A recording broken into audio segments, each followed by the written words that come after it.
Welcome to Good Game Radio. What's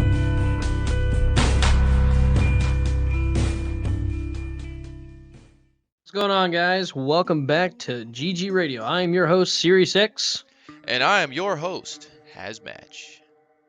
We got a banger for you guys here today. A couple things on our list. We've got Helldivers update, Call of Duty Champs, some changes going on with both Apex and Xbox. And we'll finish it out with a new game coming up. So sit back, relax, grab yourself a snack, as we are heading on down to the game zone. Game zone, game zone, game zone. What's going on, buddy? Not much, man. Excited to show off our new recording space. Oh We've man, moved up in the world. how much do you get this for? Because this looks like a really run-down piece of crap. Oh yeah, I found it on Craigslist. That explains a lot. The best place. We also got a new tech guy. That guy Bob over there. Say hi, Bob. He says hi. He can't talk. We don't have it in the budget to be paying him. Is that going to be a problem? He doesn't know that. Oh, so anyway, all right. So let's go ahead and get down to our topics today. Yes, sir. What's first? Our first topic is going to be a Helldivers update. Why don't you give us a little bit more insight on that one, there, buddy? Right on. So, this is something I'm super excited for because Helldivers is just a really fun game to play. It's definitely a diamond in the rough. So, dropping August 6th of this year, we are getting the Escalation of Freedom update.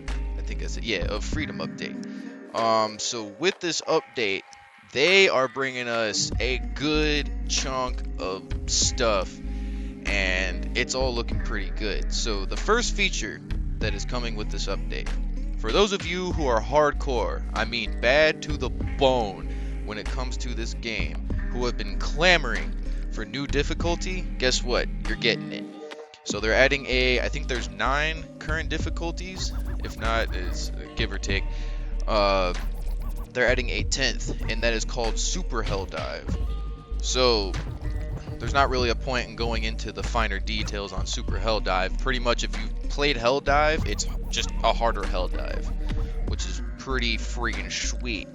We've also got new enemies coming, such as if you're a veteran of Helldivers, meaning you've played the first one before you played the second one, well, what I'm about to say might trigger a little bit of PTSD. So fair warning, the Impaler is returning. So I didn't play the first Helldivers, so this is just like a new enemy to me, and that's that. But for those who did, from what I'm gathering, the Impaler is essentially a ginormous set of tentacles that come out of the ground and stab the shit out of you and your whole squad. There is also a Spore Charger, and they didn't really say much on the Spore Charger, but that is also coming. There is also a Terminated Alpha Commander, who they also didn't really say much on. It's a supercharged Brood Commander that's bigger, meaner, and doesn't hesitate to call in other bugs for backup. That is straight from the blog post. And that's all they said about that. There's also some new stuff with automatons. We're getting some under the hood fixes, one of which is going to be really nice because I didn't know this. I usually have good luck with my squads when I go online with randoms on Helldivers 2, but apparently some people are getting griefed for their loot. So the way I understand it is you collect the loot, you collect your samples, all that good stuff. You're about to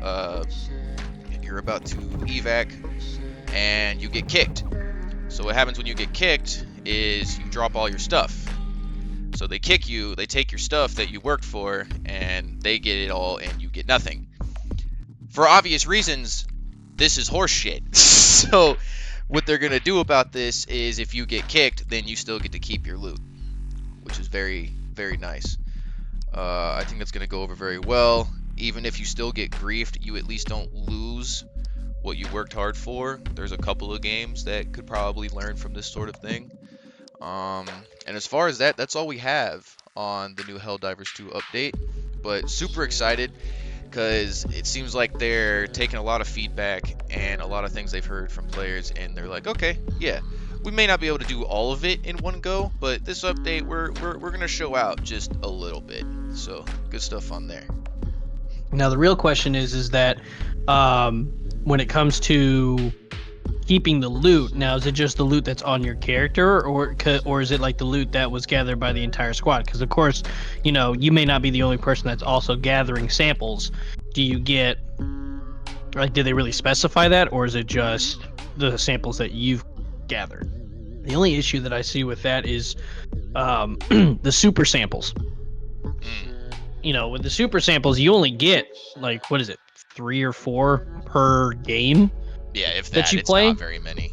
It's not very many, and that's the problem. Like, if you've got, if someone's trying to grief you and he goes and takes all the super samples, I mean, sure, yes, you get to keep the samples that you got, but again, the problem is that you don't have the super samples. Or here's the other issue. Think about this. I know, I could just see this being a problem. Think about this. Player kills you, takes your samples, and then kicks you. Well, now you've just been griefed, and you don't get anything. I don't know. I feel like there's a loophole around that, so hopefully... Oh, I just found it. I just go found ahead. it. I was doing a little bit more skimming while you talked, and I'm going to just go ahead and read it straight from the horse's mouth. So it says, to help improve this, we have implemented a system where if a player is kicked, they will spawn into a new session as the host with all of the team's loot, so everyone's loot from their previous session. Oh, okay, cool. So never mind. So yeah, okay. So that's a good thing. I was gonna say, because if it's just yours, I mean, there's still ways of working around that. You could kill the player, take his stuff, then kick him. If someone has all of the super samples, like, you're not gonna really be able to get those. Like, I don't know. There was a lot of loopholes there for a second, but that actually makes a lot more sense. Yeah, in for that. sure. So, okay, cool.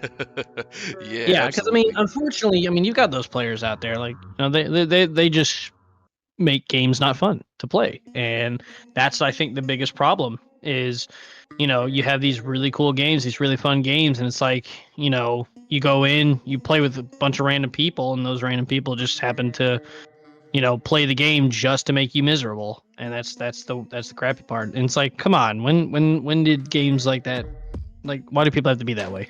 Yeah, and it's been like that since the dawn of time, man. Misery loves company.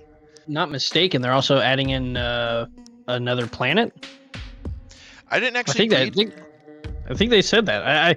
I could be wrong. Don't hold me to it. I only saw this once, so I didn't have a lot of information with it, and I don't have. I'm not really skimming through what they posted, but I believe they did state that there were going to be a couple new planets that are going to come onto the scene. I do believe we are Yeah. getting some more swamp type levels. I do remember That's seeing it. That's something what like they were that. saying. Yeah. That's exactly it. So thank you. I appreciate that. Yeah. No, they. Yeah. Apparently, we're getting a new swampy kind of. I wouldn't know if it's planet or just area in certain parts of the planet. But that'll be interesting. I'm wondering if now not only do you have to fight, whether you're fighting the Terminids or the automatons, but I wonder if now you also have to battle the planet. That would be neat if they had, like, some Vegetation environmental- or Yeah. Yeah, I'm super excited because, I mean, Helldivers 2 it's a good game. They had that PlayStation fiasco not too long ago, but for the most part, to my understanding, they've rectified that issue. Again, for the most part. But overall, it's just a good fucking game, man. It's an awesome game. I like what they do because I like the whole real-time battles kind of deal. I think the only problem that could definitely play a big factor, which I believe has already started, is just the player base. If the player base isn't high, it's like, can you really do these major orders that they bring out? And the problem is that people just don't stay on games for long anymore. Yeah, not these you get days. you get the hype going, everybody plays it, everyone does it, and then the hype kind of just dies down, which kind of sucks in a sort of sense. But at the same time, not many games nowadays are really there in the long run. I mean, you do have a handful. You do have a handful, but then there's just those games where it's like, it's fun, but then it just kind of dies off, which sucks. Especially if you're the one that really likes a specific game, but nobody else does. Yeah, for sure. But I mean, that's, in a way, it's always been like that, because usually what keeps a game going for as long as most of them do is the niche players that stick around, because there's hype with everything. that comes out in the gaming space now, where a bunch of people rush to play it. They get their couple days or a week or however long, and then it's the real hardcore players for that particular IP that are sticking it out. This is a big thing in fighting games across the FGCs. Everybody wants to play the new Mortal Kombat or Street Fighter or whatever your poison happens to be at the time, and then it's really only a couple 100,000, if that, people that stick around and play it for the remainder of its life cycle. Unless, of course, they release DLC and expansions that sort of bring players back in. But I'll tell you one thing, there's a lot of folks that will say a game is dead, and it's just not dead. I mean, if you can find a match, it's not dead, provided that you're not fighting the same team, 10 people over and over again. But I do agree with you in the sense that Helldivers is contingent on, like, there's no offline stuff to do in Helldivers. So if the community goes down, then the entire basis that the game stands on is going to crumble. Right. But it's doing good. I think it's going to keep going for a good couple or so years would be my prediction. I hope longer. I hope Helldivers is one of those games that people play until the moon falls. But yeah, yeah. You never know. You never know. No, it's true. And again, I mean, you have games that people play that are 10 years old. You've got people that play, whether it's old Halo games, whether it's old Call of Duty games, whether it's, old campaign games. I mean, you still have a lot of people out there that find a game that they truly like and they stick with it. They don't care if there's a huge player base or not. If it's a game that you like, and that's what I love about the average gamer. The average gamer is going to play a game no matter what people may say, do, or not do with that game. You could have a game that has the best rating possible, and then there's people that still don't like it. They won't play it. Or you could have a game that's quite the opposite. Worst rating, but you got fans that love it. They are die-hard fans. And a good example, I know I'm kind of going off on a tangent here, but a good example of that, it was, what was the game that we played for the longest time before they shut the servers down? Why can't I remember? Gundam Evolution. Thank you, Gundam Evolution. Solid game. I play that game every single day, but there wasn't enough player base, and unfortunately they had to shut it down. Yeah, tragic. But I play that game every day. So anyway, sorry, I knew that was kind of a bad tangent. My fault. No, you're good, man. Hopefully when Mecha Break comes out, that'll kind of at least fill the hole in all of our hearts, because our squad was really upset about that. And there are actually a lot more people than you think that were upset about that game getting shut down. It's just unfortunate, but it's the way it works when it comes to the corporate suit types. If it's not making enough money, then screw the people who like it. They're gonna axe it. Yeah, but I don't think Gundam Evolution was like, I don't think the producers had anything to do with, like, I don't think corporate funding or non-funding or, the corporate bigwigs got involved in this one. I just think that the developers even stated, because I believe they did come out and they made a statement stating that it was just, unfortunately, there wasn't enough player base for them to be able to keep things going. And they said that with Heavy Heart, they had to turn it off. Like, they didn't want to, but there was no real way for them to keep it going. That's fair. I don't know what your mic just did. It did a weird effect, but you're good. You're good now. Oh, I was gonna say, my bad. Anyway, back to Helldivers now that our tangent's over. For sure. Well, and I mean, that's pretty much it. We went over the update, gave some personal thoughts on it. I think we're good to move on to the next one. All right. So our next topic that we got for you guys is Apex. Now, boy, Apex, we are 22 or almost 22 seasons into Apex, and boy, has there been a lot of changes.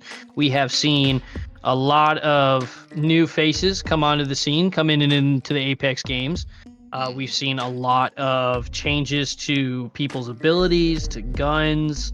I mean, the UI, the whole 9 yards. I mean, this game came from just a thought in the back of somebody's head to here, let's go ahead, and here we are 22 seasons, almost 22 seasons later. And this game still ceases to amaze me with how much people still truly enjoy it. And I can't knock it. I played Apex for the longest time. I was yeah. a diehard fan for years on this game, but after a while, like you said, you just sometimes games just kind of burn out on you. Yeah, But for sure. after 22 seasons, the devs have come out with by far one of the worst changes I think that they have ever had. And that is the changes to the Battle Pass. So, Oh my god. this is pretty bad. And I found out they actually did come out with a response to this, which I'll get to that here in just a moment. Oh, I bet it's spectacular. Whatever they said, I want to frame it on my wall. Whatever it So, is. So they are evolving the Apex Battle Pass to improve player experience and progression goals. That's what they're stating. Okay. Right. So with that being the case, the Battle Pass is now going to split every season. What I mean by that is the Battle Pass, there's going to be 2 Battle Passes per season now. You have a Battle Pass for the first half of the split, and you have a Battle Pass for the second half of the split. Right. Now I thought to myself, well, that's not bad. I think that's pretty good. You've got, because think about this for a second. If you're a diehard fan, you play, every single day, and you complete that Battle Pass within, X amount of time, what are you progressing afterwards? Right. You've completed the Battle Pass. You're really, you're just playing the game, which again, that's not a problem. But, if you got people who are playing the game to progress through levels and battle passes and challenges and stuff like that, they want more. They want stuff to be able to do, because once they've completed that, they don't really have much except to just play the game. And again, that's not a problem, but you have those people that just don't want to play the game. They want an objective to have. Yeah, some sort of progression to keep them going. Exactly. So I think that this is actually a great idea, which is to split the Battle Pass in a sort of sense in half. But what it is that it's 2 completely separate Battle Passes for the entire season. I think it's great. And of course, it's still going to be the same thing. You're still going to get, cosmetics. You're still going to get Apex coins. You're still going to get, Apex packs, epic stuff, really cool things, exotic shards, the whole 9 yards. Right. However, here's where the problem comes in.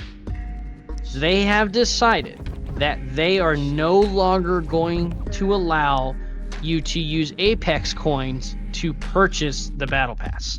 And there's the dun dun dun moment. So, originally, a Battle Pass was worth 950 Apex coins. That's if you wanted the basic one, not like, the one where if you spend 2,400, you get 25 level progression and a bunch of other things on top of that right at the start.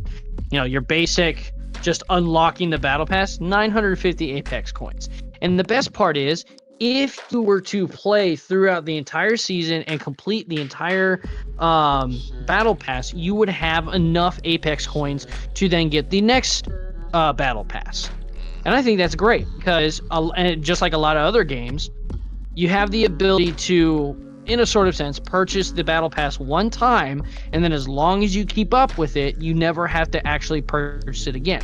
The problem is that, the biggest focus around gaming today is your huge content creators, people that make all this kind of money, and it's like, what about the people that just want to play the game? What about the people that, can't spend that kind of money on a daily basis? What about people who, want to be able to just buy it once and then just be using that in-game currency to be able to get it going forward? Like, that's Right. the only ability that they can do.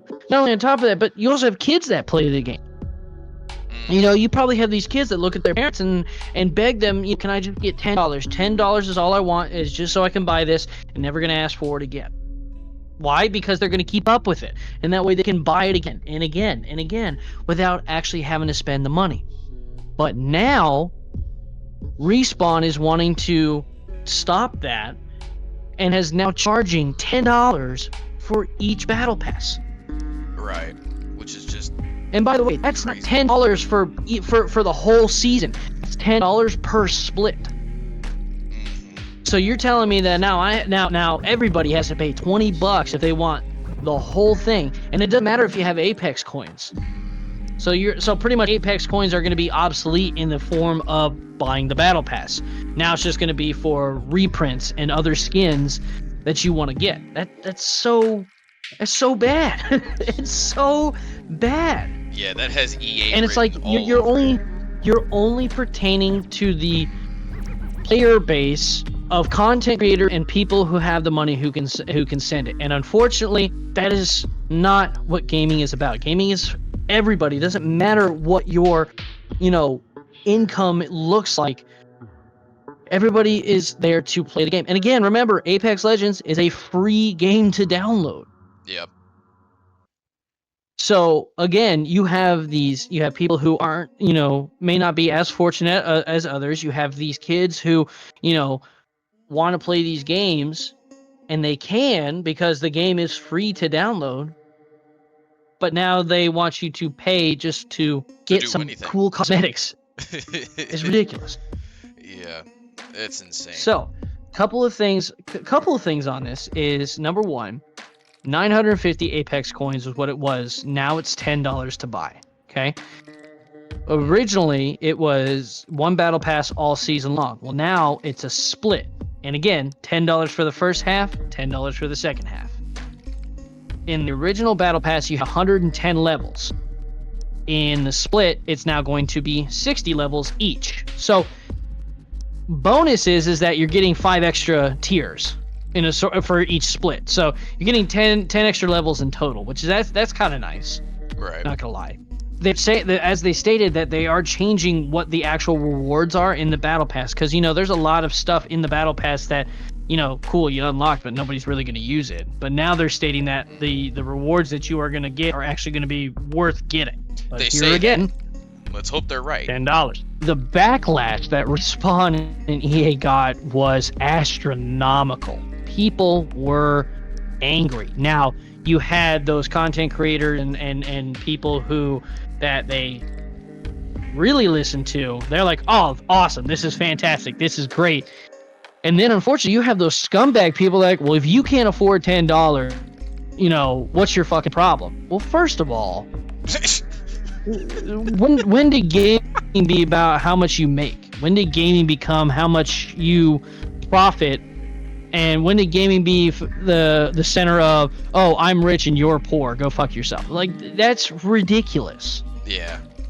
Gaming it's fucking stupid. Gaming is people's escape.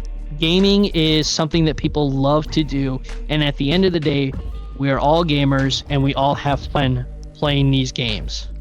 But if you have people that are sitting there making fun of those who are not as fortunate as others when it comes to financial stability, you are the problem. Yeah. You are 100% the problem in this world and in this society today. You cannot make fun of somebody because they can't afford $10. Guess what? Life sucks right now, people.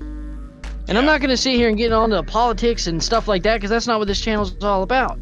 But what I will tell you is that there are people out there who are not as fortunate as others, but they still love to play video games, and that's what's the important thing. It doesn't matter if you're rich, if you're poor, if you're well off, if you are on a Xbox, PlayStation, if you're on a Switch, if you're on a PC. At the end of the day, we are all gamers, and at the end of the day, we all want to do the same thing, and that's play a video game that we can play our hearts out on. That is it. Amen. And see, another thing too is, not only do you have the people who aren't as fortunate, right? But you've also got people who can smell bullshit from a mile away. People who maybe they do have the means to pay for a battle pass each split, but they're like, that makes no sense. That is a waste of money. People who are financially like sound and are smart with how they spend their money, they don't want to spend more money on this game for, you know what I'm saying? So it's like, where it's somebody who gets online and they're like, well, if you can't afford it, then, you know, whatever, I can afford it, so you should too, or you should, you know, go somewhere else. Yeah, okay, there's a lot of things that people like to spend their money on that aren't very good things. It doesn't mean the rest of us are about to go and indulge in some of those things, right? Like, You being irresponsible and not being able to see that this is clearly just a way to milk your wallet another time with another method again is not anyone else's fault. If people want to be smart with their money, they should be able to be smart with their money. And they don't need you in their, whoever you are, you people out there who do this kind of thing, you getting there and defending this type of practice. They're not paying you, bro. I'm sorry. They're not going to pay you out of their pocket. You're not getting anything. If you like the game, play it. And if people don't want to play it, or if they have something they have a problem with about this game, then they should voice their opinion on that. Because that's the only way games are going to get better. And maybe one day, sincerely doubt it, but maybe one day get back to the glory days where you paid $60, $70 and you got a full product. Or in this case, you got a free-to-play game, but they're not milking you every step of the way. Let's not forget, RuneScape is free. Okay, I know not everybody plays RuneScape, but you can get on RuneScape for free right now, and you get a boatload of content with the free. And then if you want to, you can pay for a membership that gets you access to hours upon hours upon hours of more content. But what's the kicker there? It's worth your money. Bottom line, it's worth your money. And if you are somebody who plays RuneScape or any game that is good with their free-to-play model, it is a smart investment to spend more money on that game. This is not a smart investment. It's not. This is just another way for them to, because I don't care what they say. They can say that all the tiers are going to be full of good stuff. They might be, okay? I'll get on for myself and try it out. It might be good stuff. But every game company under the sun with a battle pass system says that. We're different. Our battle pass is going to have stuff our players actually enjoy. And it's just a bunch of crap with a few things that people actually want. So it's not like we can sit here and act like, oh, well, they said it. Okay. So? Like, do we know how many other people say this? And are they right? Usually, no, they're not. So, again, it's one of those things where spend your money how you want to at the end of the day. But don't come out here and rag on people who, A, may be less fortunate than you are, or B, can see as clear as the noonday sun that this is just a way to milk their wallet more. Yeah, I wholeheartedly agree. So again, their entire, they got so much backlash for this that as of 4 days ago, Respawn came out, and this is what they stated. And I want to go ahead and put this for context. This is what they stated word for word, and this is actually on their website. They said, to our Apex community, you've spoken and we've listened. With the release of Season 22, we will restore the ability to get the Premium Battle Pass for 950 Apex coins. So they stated that, correct. So they are bringing it back. Said, we recognize that we could have handled the Battle Pass changes better. That's on us. Going a little bit further down, they state that with the launch of the Season 22 on August 6th through Split 1, we want to give you the opportunity to get the Premium Battle Pass. You can unlock it by completing a series of simple in-game challenges. So not only are they going back to the original system, but they are giving everybody the ability to unlock the Battle Pass for free. There you by go. Completing in-game challenges, which I think that is solid. That's fantastic because, again, you may even have people who still can't even get the Battle Pass. Now they have the opportunity to do so. Now, but starting with Split 2 on September 17th, you can get the Premium Battle Passes the same way as before by using the 950 Apex coins, and you'll be able to earn enough Apex coins via the Battle Pass to get future passes. So again, we're going right back to where we were, right back to where it needs to be. Is you'll still have the ability to pay for it with Apex coins, and you'll still get enough to be able to get future passes. So none of that is going to change. They did state that the Battle Pass options now include better rewards, and with the retuned Battle Pass challenges, it'll be faster to complete at only 60 levels. So it's not like you're having to sit here and scavenge yourself just to get through those 60 before the split. They're making it a little bit easier to gain those levels, so that way you don't feel like if you miss one day of playing, you're not going to finish it. Nice. They did state that moving forward, we recognize that we need to be more timely, transparent, and consistent in our communications with you. Your priorities and our priorities, cheaters, game stability, quality of life updates are top of mind. We need to get better, and it's why we're acknowledging them here. As next step, there are a number of improvements in game stability bug fixes coming in Season 22 that will be outlined in the patch notes dropping on August 5th. Thank you again for all your passion, time in Apex Legends. Because we couldn't do this without you, the Apex Legends team. By the way, the original post or the original message that they sent out in regards to the changes to the Battle Pass was on July the 8th. So they didn't even get to the end of the month before coming back and saying, yeah, we screwed up. They didn't even get 3 weeks down the road. They're like, yeah, we messed up big time. So, and that's probably also one of the big things I love about the gaming community is the gaming community is not going to get pushed around by, big head corporate big wigs that like, hey, we need, what's the next money grabber? What can we do? Yep. People will sit there and be like, no, it's not about money. It's about gaming, and we all want a game here. You want money? Cool. We'll buy your game. But it better be good. Now, let's go ahead and move on into our next topic, which is going to be Xbox and their Game Pass. That also has changes coming to it, and boy, are they getting a lot of backlash for it as well. Earlier this month, Xbox came out and announced that they are changing up their Game Pass by raising the prices and adding different tiers to their Game Pass. So let me give everybody a little bit of insight if you don't know much about Game Pass or if you don't have it, anything. So there's Game Pass and there's Game Pass Ultimate. Okay, that's it. So you have the regular Game Pass, which gives you the 200 plus game titles that you can play from as much as you want, as long as it's there. Okay. Now, Game Pass Ultimate gives you the ability to access any and all games through the Game Pass, and it also gives you a online subscription as well. So not only are you able to get these games, but you're also to play online with other players. That's what the Ultimate is for. I think that's pretty solid.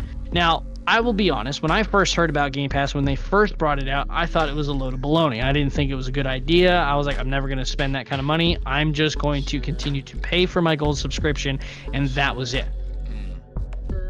But over time, I said, okay, you know what? Fine. Let me try it out. If I don't like it for a month, I won't even use it. Never gone back since. I've had Game Pass ever since, and I've gotten Game Pass Ultimate because I'm like, not only do I get a bunch of games, but I also get, a renewed, online subscription through Xbox, through Microsoft. I think that's perfect. Right. And I'm only paying $15, $17 a month. It's not bad. I think it's great. Yeah, for So, here's where the problem now becomes, is that they are changing up not only the tiers, but they are also jacking the prices of all this stuff as well. And this is where it gets really confusing, okay? So price changes will go into effect for new members joining Xbox Game Pass Ultimate, Xbox Game Pass Core, by the way, that's the new tier, and PC Game Pass. So now it looks like they are completely splitting off PC Game Pass from Xbox. So for those of you who have an actual Xbox and a PC like myself, your Xbox Game Pass and your PC Game Pass are now going to be separate. You have to pay, or at least that's how they are making it sound to be, you have to pay for the separate ones, which I think is stupid. Yeah. Also, Game Pass for console will no longer be available for new members, essentially, because they are renaming it to Game Pass Standard. Okay? So let me go ahead and give you guys a breakdown of all this, okay? So here is not only the entire list for you, but I'm also going to give you guys the price difference, okay? So for Game Pass Ultimate, you will now be paying $20 a month. Originally, it was $17, okay? If you get Game Pass Core, you will be paying $75 for a 12-month subscription. Okay? That is up from $60 with the per month cost. Okay. Mhm. And the price for the PC Game Pass will go up from $10 per month to $12 per month. Now, they are also adding new Game Pass option, Game Pass Standard, which will cost you $15 per month and will be available in the coming months. So this isn't even coming out yet. The Standard, they're not going to even release it yet. It'll come out in months. They haven't even announced when. Okay? Great. So this whole name change and stuff, like all these price differences and whatnot, is really throwing people off. Okay, so the plan to rename it, to change the version of it, Game Pass for console, such, will include hundreds of console games, all that good stuff. Now, however, it will also add in the benefits of the Game Pass core plan, including online console multiplayer and select member deals and discounts. So it looks like the core option gives you more than the standard option. But it's weird because, again, none of it's really making any sense. Like, okay, cool. So if I get the core plan, I get online, but they're not really like, so like none of this makes sense. Like, even when I was reading it, I was like, what? So what version of this am I supposed to get if I'm supposed to still be able to, like, essentially keep the benefits that I have right now? But apparently the Game Pass core plan does not include games that will release on day one. That's a big thing I heard about, yeah. So for instance, one of the big topics right now is the fact that Microsoft has announced that all future Call of Duty games will be released on Game Pass on day one. Awesome. Well, and that has everything to do with the fact that Microsoft won, against Sony in getting that title back. Right. And that's what they decided to do. What it sounds like is, if you have the Game Pass Ultimate, you will get day one releases. Now, so not just for the newest Call of Duty that's going to be coming out, but for any day one releases. Yeah. It is so dumb. None of it makes sense. Like, what is I can already theorize what the point of it is, but if the whole purpose is to make more money out of Game Pass, why wouldn't they just keep the original tiers and raise the prices for the original tiers instead of all of this cockamamie nonsense that it just sounds like a bunch of word vomit? Yeah. What? Yeah. Like, so, I mean, and the funny thing is that, you ask a lot of people in regards to this who also have heard about it, and they're going to tell you the same thing. We have not a clue what the hell is going on. And of course, when people like try to reach out to Xbox and Microsoft and all that, no comments. They had nothing to say in regards to it. Yeah, no clarification. So we're still on this whole bandwagon of, okay, now what? When does this happen? When does this start? When should I expect this to change?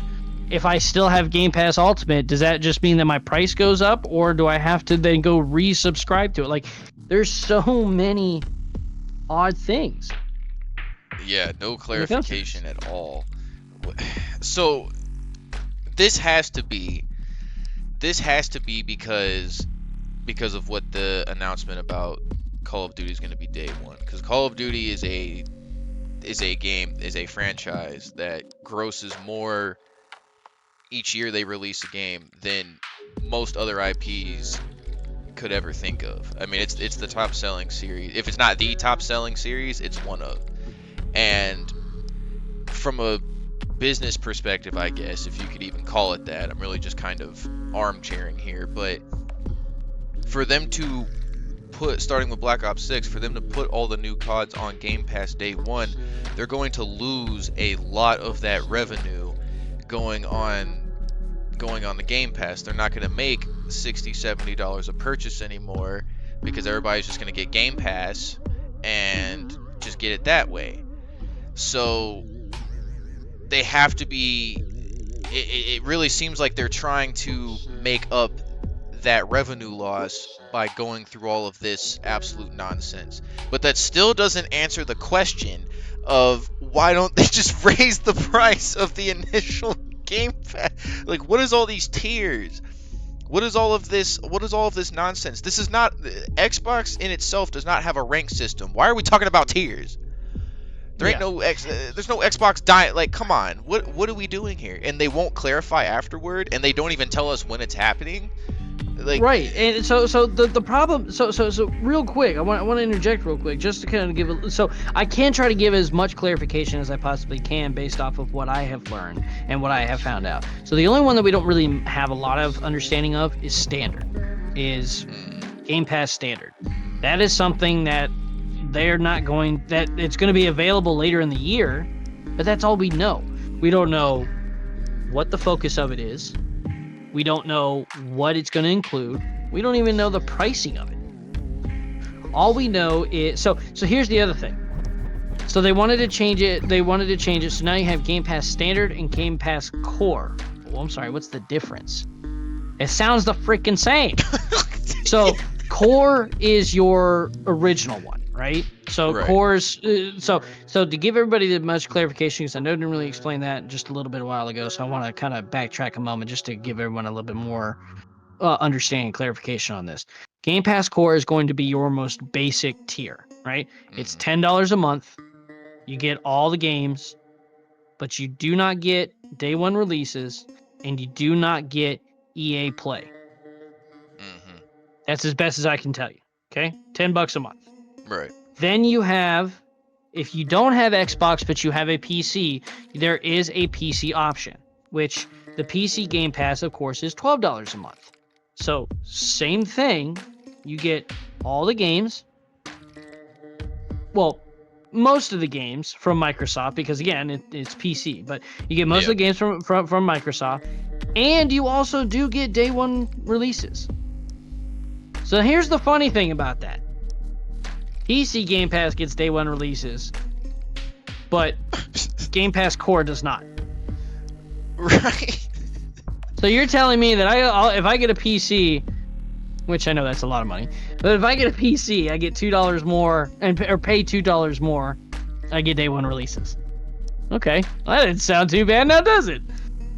Yeah. What? Right? And hold on, and PC Game Pass also gives you EA Play. Hello?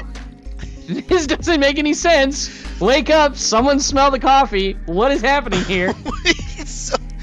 so then, and then go ahead. And then there's Ultimate. The Ultimate is $20, okay?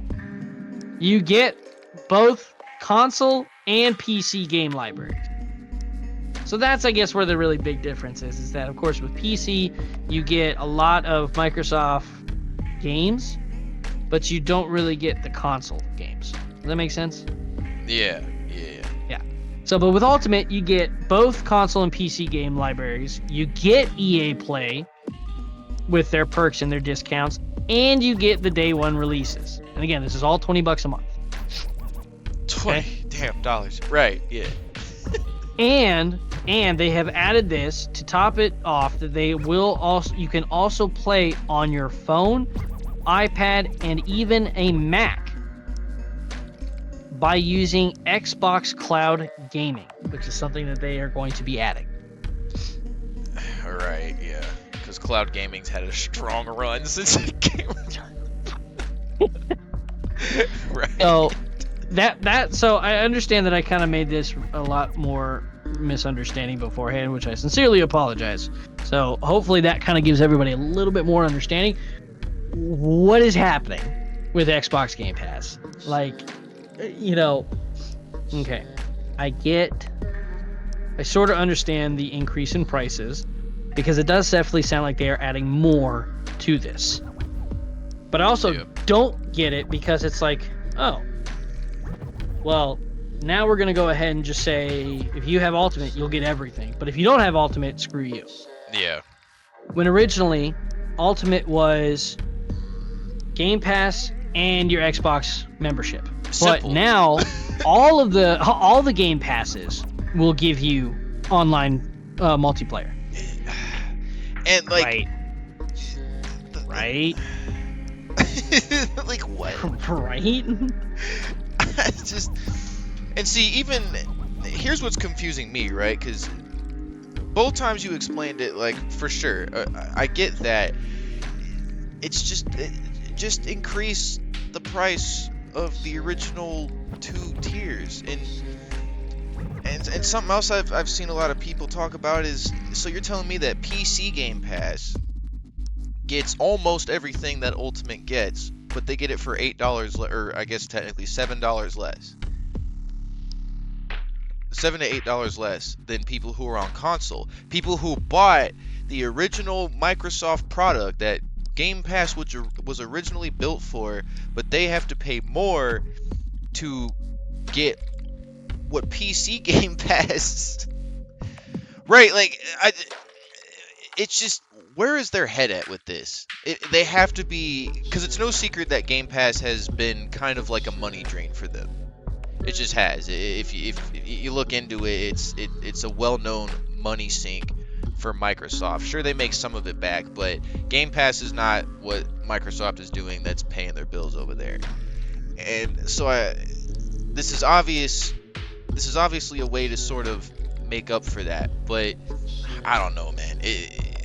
They need to come out and explain this more, is what they need to do. They need to put some clarification on some things so that us and everybody else who's just as confused can finally go to bed at night and be like, okay, I guess that makes sense. Yeah, I just, none of it makes sense. It is, you're changing things after what, 10 years of having Game Pass. It's like, okay, now we're just gonna change it. All right, whatever.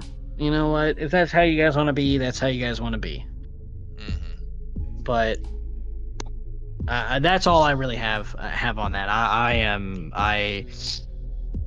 It's a money grab, dude. It's just a money grab. That's all it is. Bottom line. So hopefully once we get more information on the standard, maybe the standard will tell us something a little bit more. Maybe it's a better option. Who knows? Not entirely sure, but we will find out when that comes around. Mm-hmm. All right. Moving on. Yes, sir. I will let you take it away here, my friend. Alrighty, so I don't know if y'all heard that drum roll, but for my fighting game fans, yes, we finally have a topic from an FGC player on this podcast about a fighting game. But here it goes, episode 3. So, Mortal Kombat 1. Oh me, oh my. So, I'm both very excited for this topic, and I'm also dreading the fact that I'm going to have to get a few people up to speed on why this could be a very big turning point for MK. So, for my fighting game players, and even people who don't play fighting games but have probably heard a lot through the grapevine about MK1. MK1 is in a very rough spot. There are plenty of people who like it, okay? And that's fine. Play what you like. Don't let me or anybody else on YouTube with their own opinion change your opinion. If you play MK1 right now and you have fun, that's what should matter to you. Play the game, have fun. For the people on my side of the tracks, MK1 is in a very, very rough spot.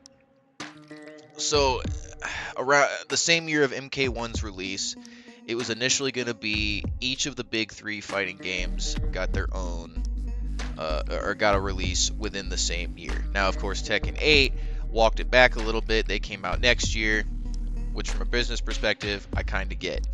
But Street Fighter 6, MK1, and Tekken 8 all came out within the same kind of short span of time.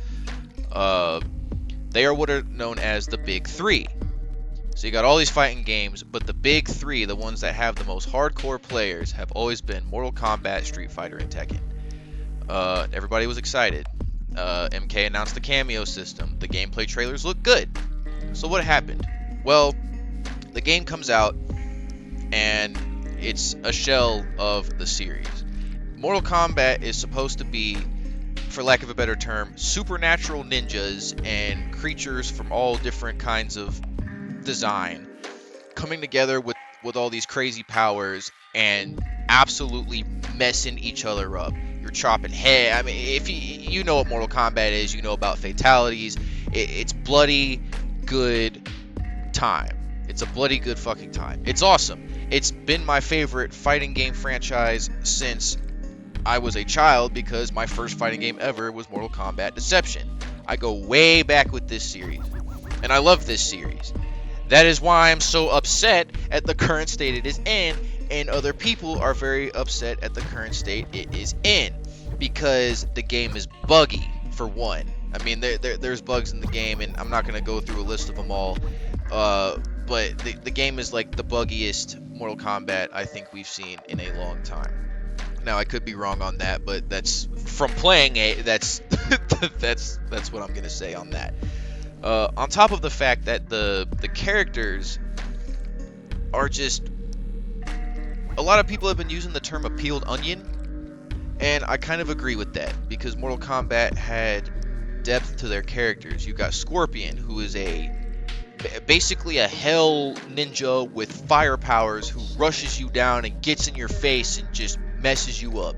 You've got Sub-Zero, who's much slower ice ninja, who takes a little bit more thought, a little bit more planning. You've got the ice clones and the ice ball, and in some iterations he's got ice weapons and stuff like that. You got Melina, who's a Tarkatan princess of sorts with the crazy jawline and all that, and she's got the rolling ability and her size that she throws at you, and various ways to teleport. Baraka, Reptile, all of these characters that are known and well loved by the people who made them.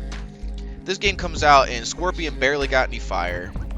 Sub-Zero is, he's slow, but to a horrible state. Reptile was okay. Anyway, I'm not going to go through the whole roster, but it's just a peeled onion. This is not the Mortal Kombat we know and love. Liu Kang was cool. Liu Kang was great. He's got a great design, but overall, these characters are just basically shells of what they're supposed to be. So this has been the state of the game up until, well, hopefully up until coming here in September, because they just announced at, I want to say it was San Diego Comic-Con this past Friday, they showed a trailer for the Chaos Reigns expansion. Now, given how I felt about the game, I really didn't care about this.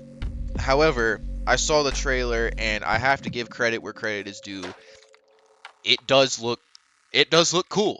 It actually looks like they are, I won't say listening to the players, but it does look like they got in that studio and put some time into this expansion that they're coming out with. So without any spoilers, Titan Havoc is now on the warpath. He wants to bring chaos to all of the realms, to everybody, which fits in line with his original character, who was all about chaos. So that's good. They're keeping him to his core. They also announced Combat Pack 2, which comes with, now this is where my memory's really going to have to help me out here, which comes with Noob Saibot, which I am really excited about because Noob is a great character. They've also got Sector and Cyrax coming out in this combat pack. Now they've gender bended Sector and Cyrax. I'm going to keep it a buck with you. I don't really care that they did that. I like their design. They seem like they'll be fun to play. We won't know until it releases, but as far as that little detail, it doesn't bother me. They're going with the multiverses thing.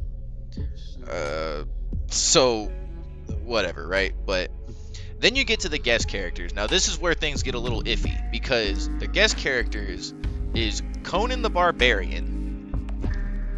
I couldn't tell you who asked for that. We have another Terminator character.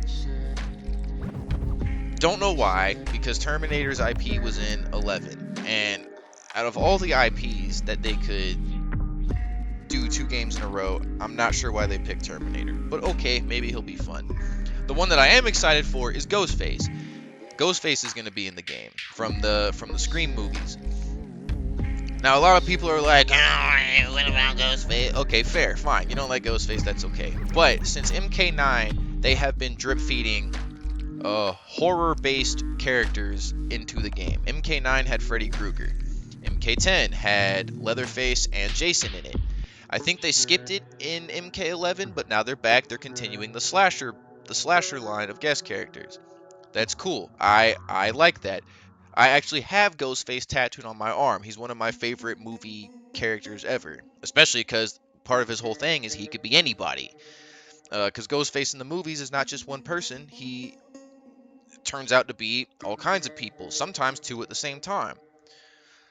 So that's fine. But Conan and the other Terminator character, I do not understand. I don't get that at all.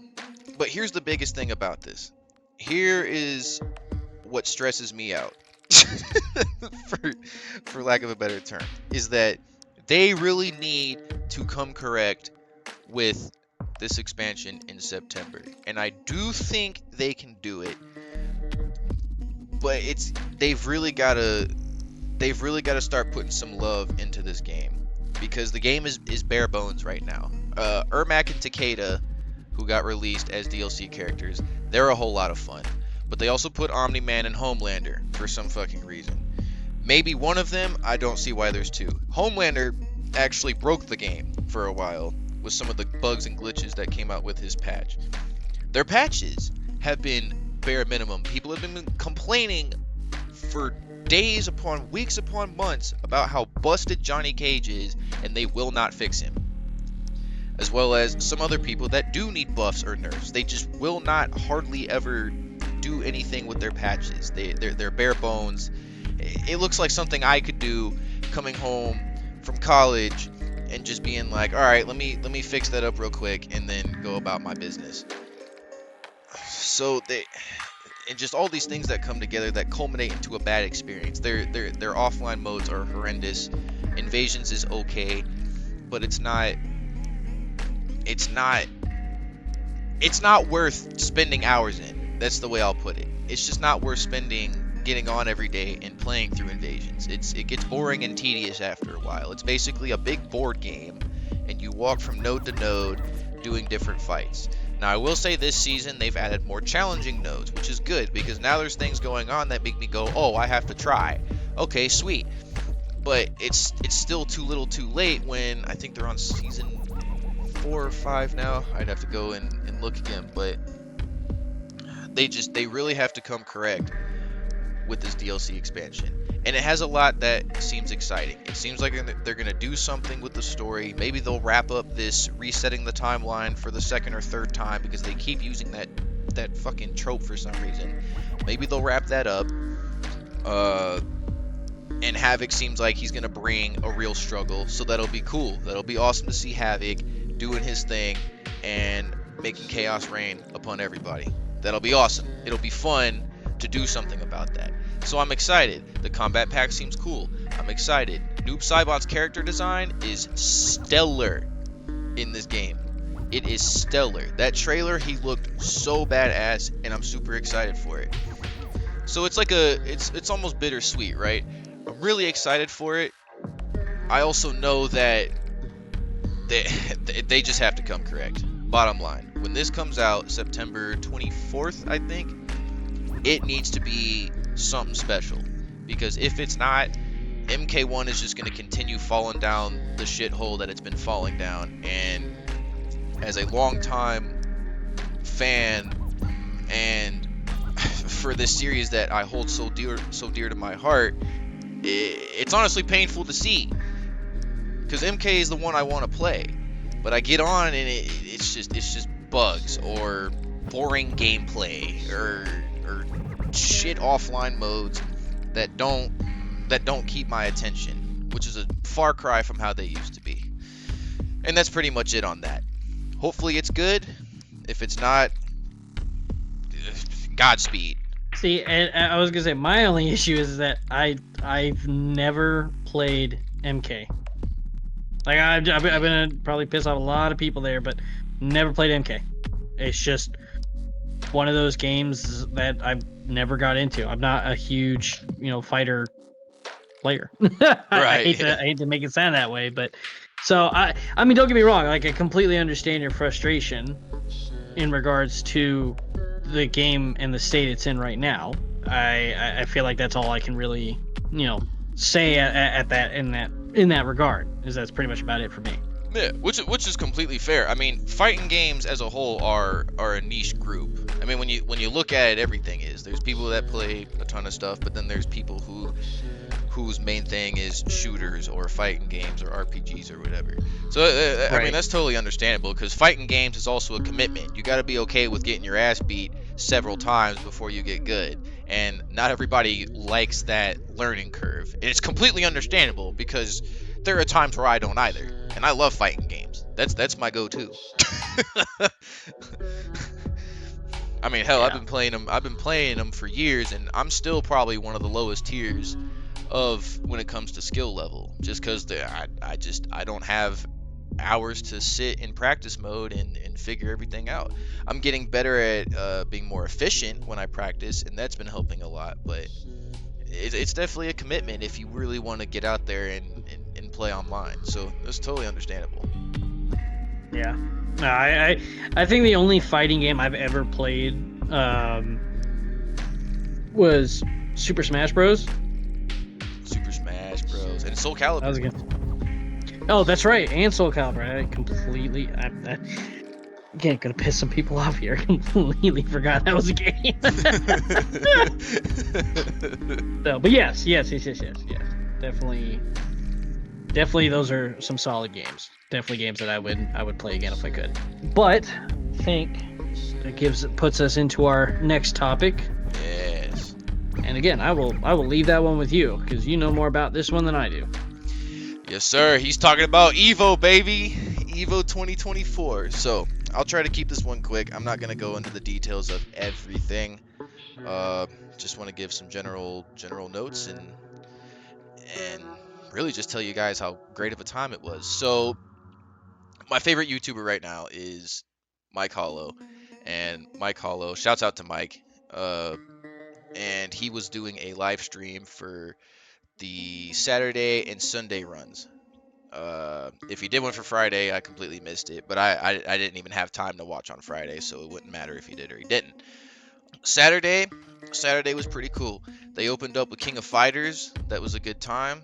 And then I don't remember what was between that, if there was anything between that, but I think next was MK1. Boring as hell. Not everybody feels that way, but that it was boring as hell. It ended, the final match of the entire thing was two Johnny Cages, and they just poked and did the same combo back and forth until somebody's worked. And then after that they had Third Strike. I want to say I didn't stay awake for Third Strike. Sunday was killer. They opened up with Grand Blue versus Rising. I've never played Grand Blue versus, but I really wanted to get into it after watching that top 8 or top 6 or top 8. Shouts out to Aaron DeMack for showing up and showing out for the US. He played great. Pretty much everybody on that top list played excellent, and they were fun matches. Then we got to Guilty Gear Strive. Now, Guilty Gear Strive in recent time has become my number one fight game. That is my personal favorite. The character designs are great. The gameplay is smooth. The soundtrack is this heavy metal rock and roll type of deal that just gets your blood pumping. It's awesome. And that was by far the best event in all of Evo. You would not expect it because, again, all the big three were there. But it was so much fun to watch. And the person that I wanted to win, his name is Nitro. Shouts out to Nitro, bro, because he took it home. And it wasn't easy either. It was not easy. But that man went in there and he played his heart out and he got the win. And it was so awesome to watch. I mean, just constant action, different plays being done. It was surreal in a way, just how euphoric I was watching Guilty Gear Strive go. After Guilty Gear Strive, they went to Tekken 8, and Tekken 8 was okay. It wasn't my favorite watch, but it was much better than Mortal Kombat. And with all intents and purposes, it had its good moments. The problem with Tekken is that they won't do anything about Dragunov, so there was more Dragunovs that I wanted to see, and it just looked like half the players who weren't playing Dragunov weren't even having fun. Like, it just looked like a mess because it's just constant pressure, And of course, there's ways around it, obviously.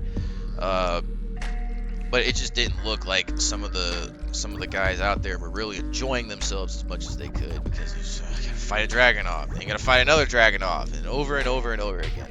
But Arslan Ash took that one, as expected. Arslan Ash is probably the best Tekken player out there, I would say. There are many out there who are absolutely stellar at Tekken, but he's probably the one that I would argue is the best one. Because I think this is his 5th EVO win, which is just insane. Because them guys over there in Pakistan, you would never know this unless you talk to other people who know this, but Pakistani players are insane at Tekken. I mean, they train like their life is on the line. And the problem is that a lot of them just simply can't afford to fly overseas to come to EVO, so you never see these guys. And it sucks, because if we could get more people out of there to come out and really show their stuff, dude, I honestly am 100% convinced that Pakistani players would smoke anyone. And just to throw more credit to Arslan Ash's way, because I'm pretty sure he's also from Pakistan. He's a Pakistani player, and he's the best freaking Tekken player around. He smoked it. Brother forced his opponent, I can't remember who he fought in the final match, but brother forced his opponent to switch characters, and then he still won. He still won. Now it was very tight. I'm not gonna say he just smoked him from start to finish, but brother was out there putting his heart and soul, and it was such a joy to see. They also announced Heihachi Mishima's return at EVO. That was a pretty big announcement, especially because Harada's been going around saying that he's dead, and well, he's not dead. So hell yeah, Heihachi's back. A lot of people are happy about that, so I'm happy for Tekken fans, because that's cool. Heihachi's a badass, and that'll be nice. Now, they closed it out with Street Fighter 6. I had to be up super early, so I didn't get to see that. So I don't really have much to say there. But overall, other than shouts out to Punk because he took it.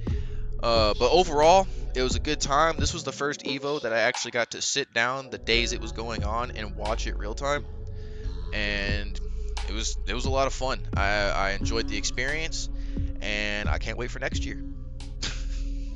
Definitely sounds like a lot of excitement and a lot of, I mean, I'm sure if you're a Tekken fan, I'm sure that was one hell of an event to watch. Yeah.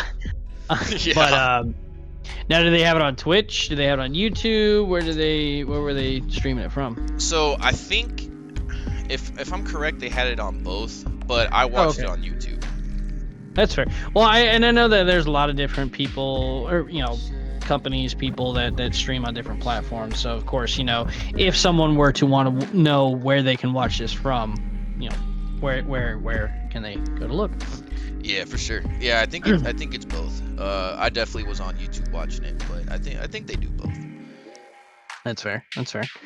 So, well, definitely sounds like it was a great event to watch, and I'm sure you'll be definitely excited for the next one. Oh yeah, I'll be glued to my chair yet again. So, well, I can definitely say that you were not the only person that watched a championship as of recently. Going into our final topic of the night is going to be Call of Duty Championship. Yeah. Or, I'm sorry, the Call of Duty League Championship. So, of course, I know that I've been talking about Call of Duty in a lot of our previous episodes. Well, that's just because, Call of Duty does have a lot of events that happen. And of course, it's a lot of good things to watch and a lot of good things to talk about. And the biggest tournament of the year was this past weekend. And boy, let me tell you, I watched it from day one, which was Thursday, all the way to Championship Sunday. And boy, was it a roller coaster of emotions, plays, and the biggest amount of shit talking that you could probably imagine. So, of course, for those of you who don't know, Call of Duty Championship presents the top 8 teams over the course of the past year. And again, the way that it works is it goes based off of how many Call of Duty points that that these teams accumulated over the year, whether it was in qualifying matches or from previous major tournaments. And depending on how many points you have depends on your placement, and of course what your seed is going into COD Champs. If you are the number 1 seed, you're sitting there pretty good. Yeah. If you're the number 8 seed, just know you made it in. So again, there's 12 teams in total, but only 8 teams qualified for Champs. So our 8 teams that came into Champs was Atlanta FaZe, Miami Heretics, New York Subliners, Seattle Surge, Toronto Ultra, Los Angeles Thieves, Optic Texas, and Los Angeles Guerrillas. Those were your top teams. Now, I don't necessarily say that those were in the correct order from 1st to 8th, but that's what they had.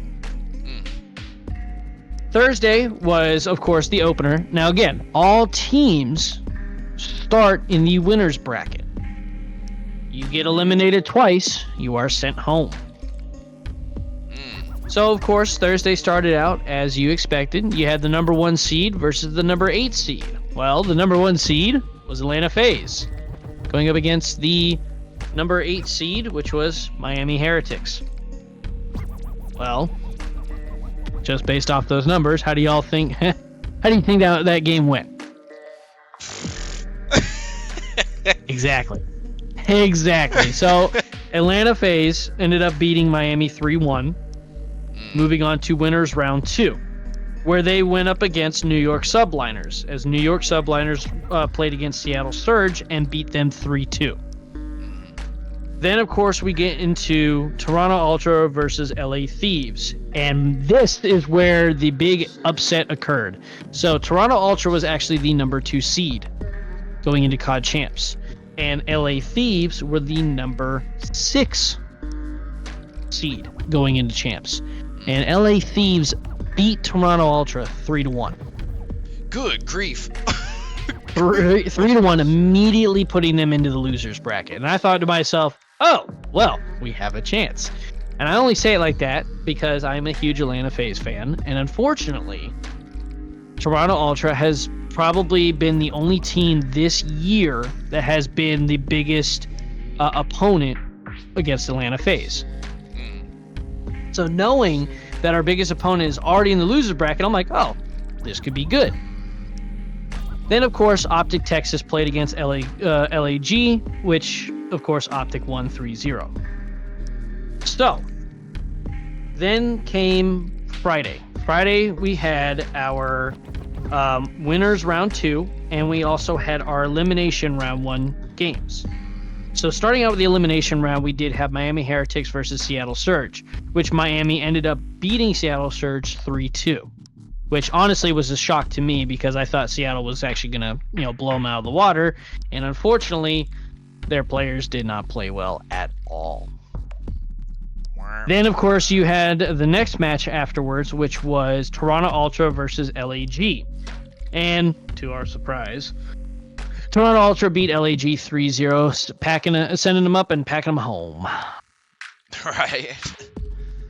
Then we moved on into our winners round 2, starting with LA Thieves versus Optic Texas. Now, let me tell you, I honestly thought that LA Thieves were going to throw up another upset because LA Thieves ended up winning map 1 and map 2.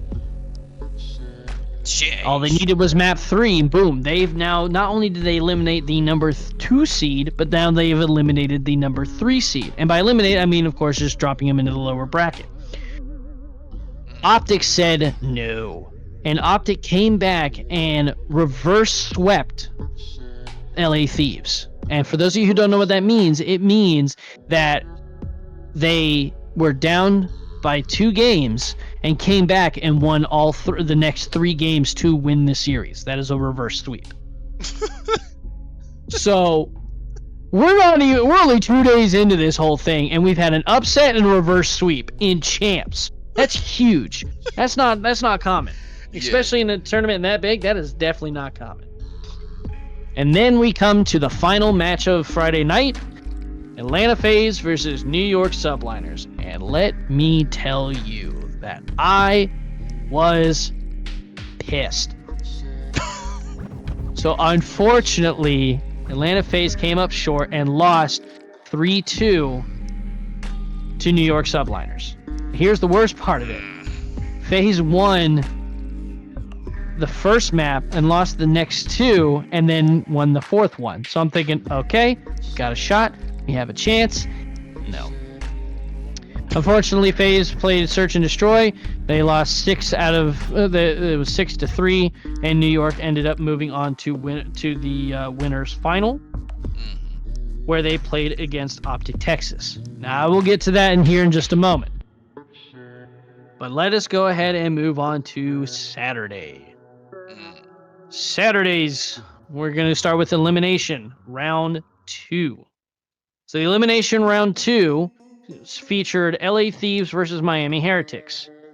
And LA Thieves, not a shocker by any chance, beat Miami Heretics 3-0, and they sent them home.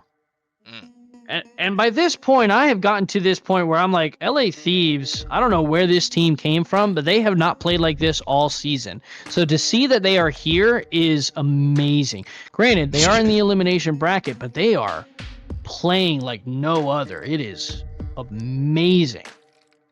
And then we come to the one matchup that I was so worried about it coming to play, and it did, which was Atlanta FaZe versus Toronto Ultra. And I was like, oh god, here we go.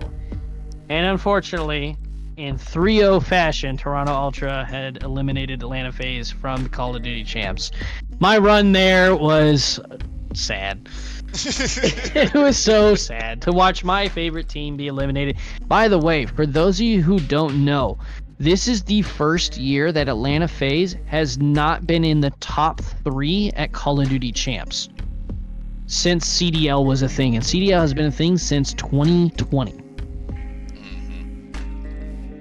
That's huge if you think about that. You have a specific team that makes it to the top 3 in Champs every single year for the past 4 years. That's crazy. Yeah. So unfortunately they were eliminated. So then it was Toronto Ultra versus LA Thieves in the elimination round 3. And LA Thieves gave it their all. They were actually up 2. No, they were not up 2-0. My sincerest apologies. I thought they were. But they unfortunately did lose to Toronto Ultra 3-2, sending LA Thieves home. So, before we go on, now we go to the finals. We have the winners finals and we have the elimination finals. So, whoever won the winners final, the loser would then play against Toronto Ultra in the elimination finals. So, it was New York Subliners versus Optic Texas, to which Optic Texas beat New York 3-2. Now, here's the best part about this. Now we're getting into the games where they're close games. They're literally coming down to the final match. I love games like that, especially with these top teams, to just be like, okay, cool, these teams are pretty even. It's just going to come down to the wire of who can do the best thing at the end, right? Right. So Optic beat New York Subliners, and Optic secured their spot for the grand final of Call of Duty Champs. So then we move on to the elimination finals, which is New York Subliners again facing against Toronto Ultra. By this point, I sat there and I was like, I so hope that New York beats Toronto Ultra, because again, by this point, I just don't even want to see Toronto Ultra even make it to the grand final. Right. And lucky enough, they did exactly that. New York won 3-2, eliminating Toronto Ultra and sending them home. So now we have our final matchup of the year, Optic Texas versus New York Subliners in the grand final at Call of Duty Champs. So let me paint y'all a picture, okay? You have Optic Texas, okay?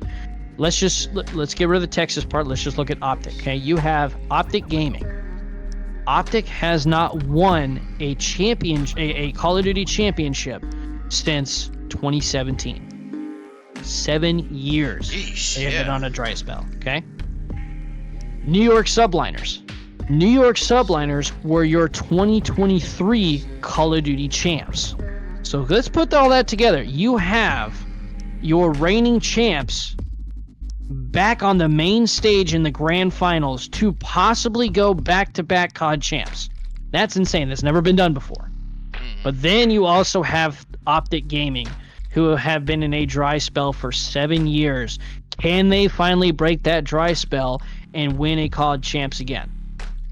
I mean, come on. That is an amazing picture to paint right there. Yeah. And let me tell you something. So for those of you who didn't watch last year's Champs, New York Subliners went up against Toronto Ultra at Champs, to where New York Subliners won 5-0. They swept Toronto Ultra, which is nuts. Never been done before. That is absolutely crazy. Yeah, that's kind of cinematic in a way. Yeah, I was gonna say no one has ever been swept in a Champs Grand Final, and they did it for the first time.